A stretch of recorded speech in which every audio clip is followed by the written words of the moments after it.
All right, folks, back on the roof of my building.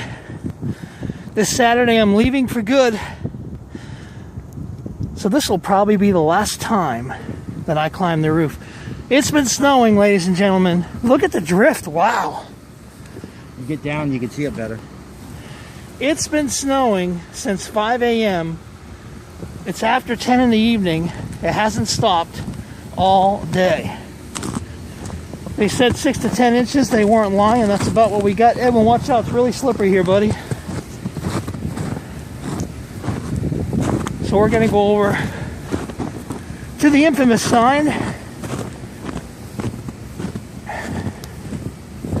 I don't think you realize how deep the snow is. I'm stepping through these drifts. This is about a 3-foot drift. Yep. We're crazy. We're the only tenants of Western Auto Law climbing up on the roof during a snowstorm. I promise you that.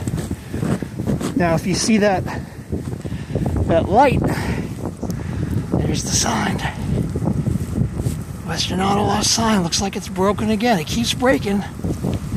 Man, oh man. Incredible. The view from the top. Oh, it's a party up in here. All right, I can't see. God bless.